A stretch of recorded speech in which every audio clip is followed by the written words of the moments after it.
அனைவருக்கும் காலை வணக்கம்.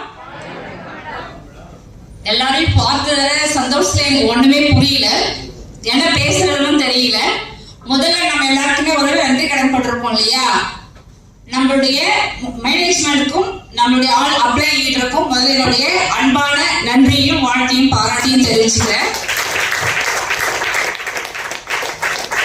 என்னுடைய பேர் ஏற்கனவே அறிமுகப்படுத்திட்டாங்க, இருந்தாலும் மீண்டும் ஒரு முறை சொல்லிக்கிறேன். என்னுடைய பேர் கிளாடியஸ் பிரேமா. நான் விழுப்புரம் பகுதியில தான் இந்த வாய்ப்பை எடுத்து பண்ணிட்டு இருக்கேன். எனக்கு இப்படி ஒரு பொன்னான வாய்ப்பை கொடுத்த எங்களுடைய universal president NTC leader G Dakshinamurthy sir அவர்களுக்கு எனது மனமார்ந்த நன்றியை தெரிவிச்சுக்கிறேன். Thank you sir. இங்க இதுக்கு முன்னாடி ஸ்டாஃப்கள் எஸ்டிசி எல்லாருமே பேசினாங்க. எல்லாமே அரசு பணியில இருந்துட்டு தான் நாங்க இந்த வாய்ப்பை எடுத்து பண்ணியிருக்கோம். ஆனா அதுல சாதிக்க முடியாத விஷயங்களை இன்னைக்கு எம்ஐ லைஃப் மூலமா நாங்க சாதிச்சிருக்கோம் அப்படின்னு பேசும்போது நம்ம எல்லாருமே பெருமையா தோல் தட்டி சந்தோஷப்படக்கூடிய ஒரு நிகழ்வு தான் அவங்க எல்லாருமே சொல்லிட்டு போயிருக்காங்க. அப்படி ஒரு சந்தோஷமான ஒரு விஷயத்தை தான் நானும் உங்களோட எல்லாரோட ஷேர் பண்ணிக்கணும் அப்படின்னு ஆசைப்படுறேன். நானும் அதே அரசு அலுவலகத்துலதான் 7 ஆண்டு பணிபுரிந்து பல சூழ்நிலை காரணமாக வேலையை விட்டு வெளியே நிற்கும் போது அன்னைக்கு என்னுடைய வாழ்க்கை கேள்விக்குறியான ஒரு இடத்துலதான் இருந்துச்சு. எத்தனை பட்டங்கள் பதவிகள் இருந்தாலும் வாழ்க்கையில தன்னம்பிக்கை ஒண்ணு மட்டுமே நம்மளை மட்டும் முன்னேற்றம் சந்தோஷப்படுத்தும் அப்படின்ற ஒரு விஷயத்துக்கு முன்மாதிரியா இன்னைக்கு காலையில நம்மளுடைய காண்டினல் team coordinator Mrs Abirami Cholarajan madam சொன்னாங்க, என்னுடைய தன்னம்பிக்கை இன்னைக்கு நான் தனியா டிரைவர் போயிட்டு ஒரு ப்ரோக்ராம் எனக்கு ரெஸ்பான்சிபிலிட்டி கொடுத்துருக்காங்க, அதை நான் மனசார ஏற்று சந்தோஷப்படுறேன் அப்படின்னு. ஏன் அப்படின்னா அரசாங்கத்துல பெண்களுக்கான ஒதுக்கீடை முழுமையா கொடுக்க மாட்டாங்க. நமக்கு 30-35 மாத்திருக்காங்க. ஆனா எம்ஐ எலெக்ஷன்ல எத்தனை பர்சன்டேஜ் கொடுத்துருக்காங்க? 100% கொடுத்து நம்மள எல்லாரையும் போட்டு போட வச்சிருக்கோம். கிராமத்துல ஒரு சின்ன சின்ன ஆசையை நிறைவேற்றிப்பாங்க. ஆனா நம்மளுடைய டாக்டர் மோகன் சார் ஒரு ஆசையை நிறைவேற்றினாரு. எல்லாருக்கும் ஞாபகம் இருக்கும்னு நினைக்கிறேன். மதுரையில நம்ம எல்லாருமே ஆண்களை போல பெண்களும் பேண்ட் ஷர்ட் போட்டு கோட்டு போட்டு ஷூட் போடணும் அப்படின்னு ஆசைப்பட்டாங்க. கிராமத்துல 5 பொம்பளை பிள்ளை பிறந்துட்டா 6ஆவது பொம்பளை பிள்ளைக்கு என்ன பண்ணுவாங்கன்னா ஆண் ட்ரெஸ் போட்டு அழகு பார்ப்பாங்க. ஆண்களா பிறந்துட்டா பெண் ட்ரெஸ் போட்டு அழகு பார்ப்பாங்க இல்லையா?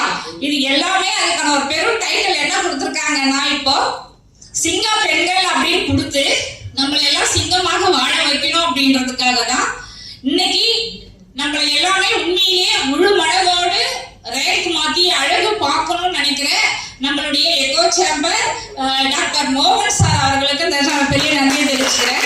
நான் அன்னைக்கு அந்த ட்ரெஸ்ஸை போட்டு வரும்போது அவ்வளவு சந்தோஷப்பட்டேன். ஏன்னா இந்த மாதிரி ஒரு விஷயத்த நமக்குள்ள ரத்த உறவுகள் இருக்கிறவங்க கூட எல்லாம் செய்வாங்களா யோசிப்பாங்களா அப்படின்ற ஒரு நிகழ்வுகள் எல்லாமே நமக்கு எம்ஐ லைஃப் ஸ்டைல் மூலமா நம்மளுடைய எக்கோ சேம்பர் டாக்டர் மோகன் சார் வந்து நம்ம ஒவ்வொருவருக்குமே ஊண்டுதலாகவும் உந்துதலாகவும் தன்னம்பிக்கையை வளர்க்கும் வகையில் இருக்கிறதுனால இன்னைக்கு நானும் இதுல ஜாயின் பண்ணி லீடர்ஸுங்களோட வழிமுறையை பின்பற்றி சிஸ்டத்தை ஃபாலோ பண்ணதுனால இன்னைக்கு நானும் ஒரு கார் அச்சுவராகவும் பிராண்ட் நியூ ஆர்டிஸ்ட் லீடராகவும் அங்க வந்ததுல ரொம்ப ரொம்ப ரொம்ப சந்தோஷப்படுறேன். சார் சொன்னாங்க டிபார்ட்மெண்ட்ல கார்ல போறதுக்கு ஒரு பெரிய சந்தோஷமா இருந்துச்சு, ஜில் ஜில் இருக்கும் அப்படின்னு.